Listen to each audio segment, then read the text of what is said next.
Thank you for joining me in another edition of Mastering the Math of Business with Lauren Young. Today we're going to be talking about one of the more important aspects of managing a business, and that is working with baseline measures. Calculating or establishing your baseline measures is foundational to putting yourself on the path to financial freedom.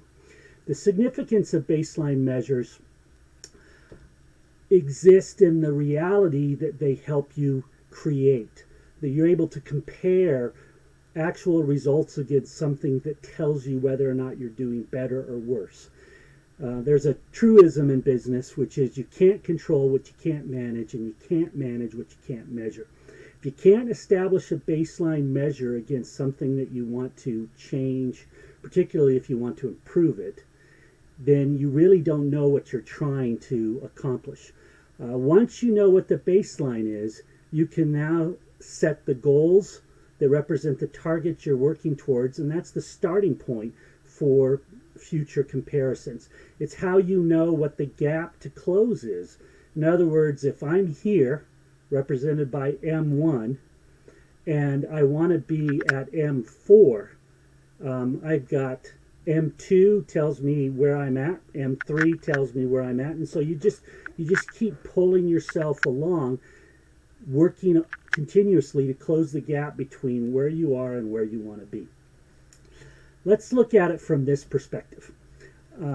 If you don't have a baseline measure for each month that you're moving forward through, you really don't know whether you're doing well or whether you're failing. The way I like to look at this is I like to look at it through this lens, which is your P&L statement is going the wrong way when any of these things are happening.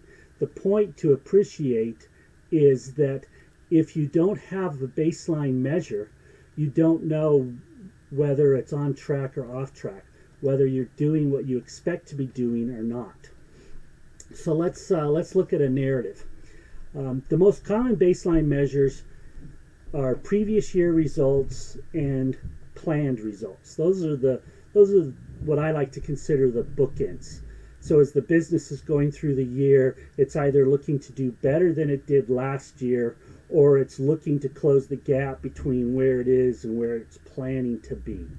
So, for example, if you're a business that has really good year over year, month to month consistency, in other words, what you did October of last year with what you did in October of this year, that is a really effective baseline. It's whatever you did last year and what you're doing this year. So, for example, a business that sold $10 million last year, and they're on track to sell $10.5 million this year, is a business that's outperforming the previous year's results. If that business is tracking to sell $9.6 million, then that's a business that's underperforming previous year results. So see how easy it is to create a comparison when you're working against previous year results? For those businesses, though, that are more interested in really accelerating their performance, in other words, they're looking to aggressively grow and improve their results, then looking at the previous year is less important than it is at looking at actual to plan. In other words, if I'm planning to achieve 1.8 million in net income and I'm on track to generate 2.2 million, then I'm outperforming my plan for profits. Appreciating where that's happening, that's where your baseline measures come into play when you establish a profit plan. And in this situation, in this dynamic, you'll see that that's a $310,000 improvement over what was planned to drop to the bottom line. That's the power of baseline measures. So let's look at a couple of math components. At a minimum, every business needs to baseline the top four numbers. And so if you look at what you did last year, that's one set of baseline measures. If you look at what you're planning to do this year, that's another set of baseline measures reflected of your profit plan. And when you get to your profit plan measures, What you're really looking at is the delta.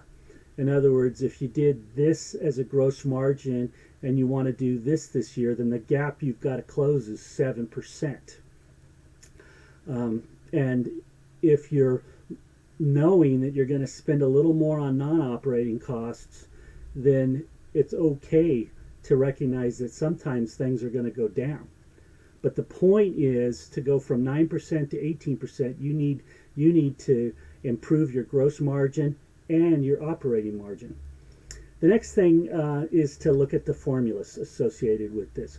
So here's the calculations. This is what you're looking to do against the previous year. So your profit plan is looking to have a $950,000 bottom line improvement, driven by both an increase in sales and a really aggressive push to lower direct costs as a percent of sales. So one way to look at the business is to compare current year against previous years. So here's a scenario where the actual results come in below previous year results. And so the opportunity here is to identify what caused sales to drop, what caused gross margin. In other words, what you're looking at is the delta between current year and previous year to appreciate where the misses occurred. In other words, where did you spend more this year than you did last year?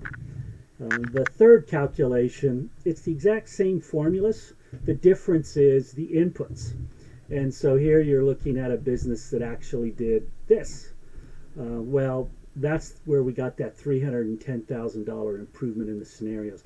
The point is, baseline measurement is foundational to achieving financial freedom.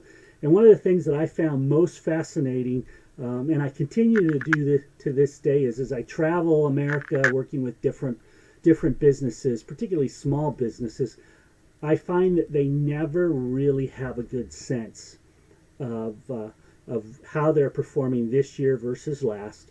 And I've actually never come into a business that's had a profit plan. In other words, a plan for the year ahead. And so appreciate that, because you can easily compare how you're doing against your baseline when you establish what your baseline measures are. What are you trying to accomplish?